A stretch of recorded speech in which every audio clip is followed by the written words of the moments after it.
Musuh yang tak terlihat. Bagaimana dirimu sendiri menghancurkan hidupmu. Awal yang membunuh. Bayangkan ini. Kamu sedang berdiri di medan perang. Di sekelilingmu musuh bersembunyi di balik kabut. Kamu menggenggam pedang, siap bertarung. Tapi ada satu masalah. Kamu tidak tahu siapa musuhmu. Kamu menyerang ke depan, tapi pukulanmu melayang di udara. Kamu menebas ke kiri, tapi tak ada yang terkena. Sampai akhirnya sebuah pedang menembus di punggungmu.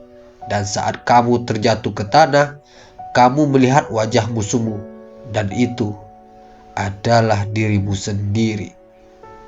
Musuh terbesarmu bukanlah orang lain, bukan dunia yang tidak adil, bukan bos yang menyebalkan atau saingan bisnis yang licik. Musuh terbesarmu adalah dirimu sendiri. Sebelum kita masuk lebih dalam, like, share, dan simpan video ini. Karena ini bukan sekedar video, ini peringatan. Untuk memahami musuh ini, kita perlu melihat mereka yang pernah menghadapinya dan kalah. Yang pertama, Napoleon Bonaparte, kejatuhan seorang kaisar. Tahun 1812, Napoleon Bonaparte berada di puncak kejayaannya. Dia telah menaklukkan hampir seluruh Eropa. Tidak ada yang bisa menghentikannya.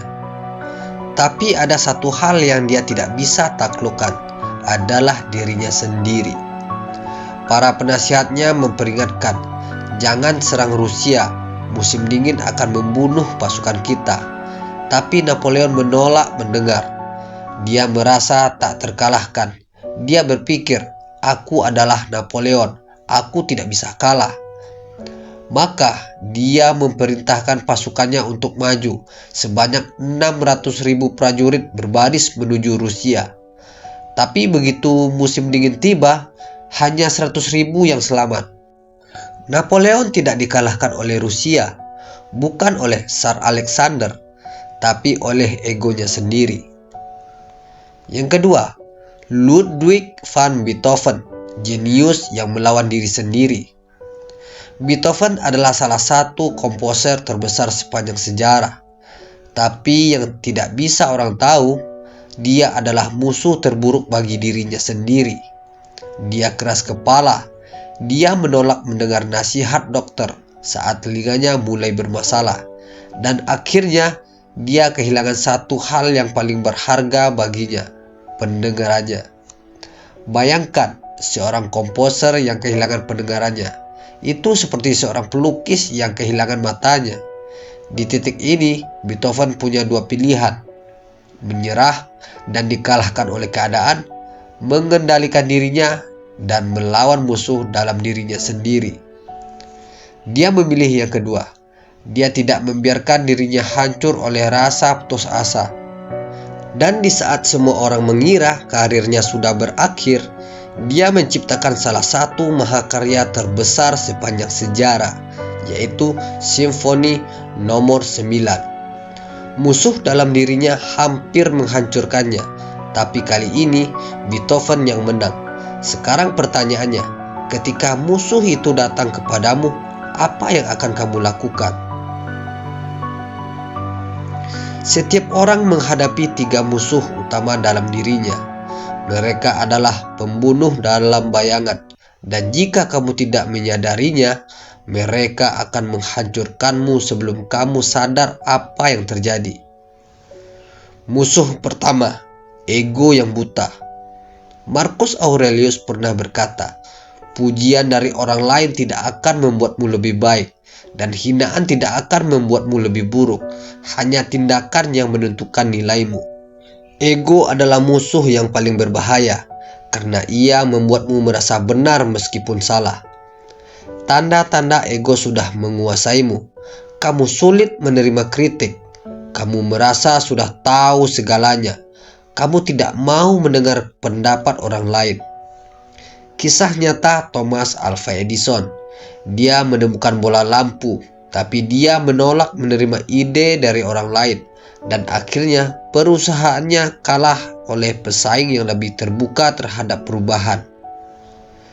Cara mengalahkan ego: selalu ingat bahwa kamu tidak tahu segalanya.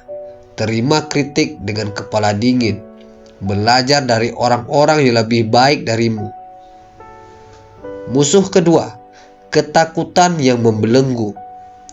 Epictetus pernah berkata, bukan kejadian yang menyakiti kita, tapi pikiran kita tentang kejadian itu. Banyak orang gagal bukan karena mereka tidak mampu, tapi karena mereka takut mencoba. Mereka takut gagal, mereka takut ditertawakan, mereka takut kehilangan sesuatu yang mereka miliki. Seperti kisah nyata dari Nikola Tesla. Tesla punya ide yang jauh lebih revolusioner dari Edison, tapi dia terlalu takut untuk memonetisasi karyanya.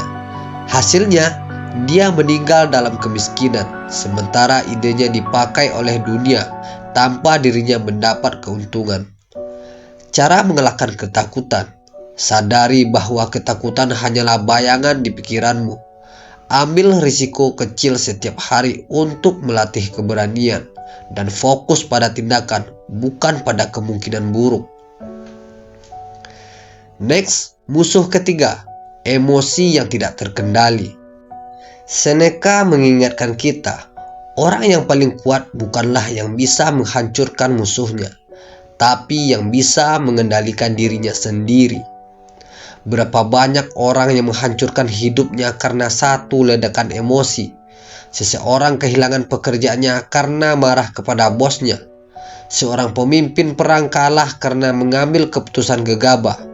Seorang suami kehilangan keluarganya karena tidak bisa menahan emosinya. Seperti kisah nyata Alexander the Great. Dia adalah salah satu penakluk terbesar dalam sejarah. Tapi dalam satu malam, karena ledakan emosi, dia membunuh salah satu sahabat terbaiknya sendiri. Penyesalan datang terlambat, dan dia harus hidup dengan beban itu selamanya. Cara mengalahkan emosi: yang pertama, jangan bereaksi saat emosi sedang tinggi. Latih dirimu untuk berpikir sebelum bertindak.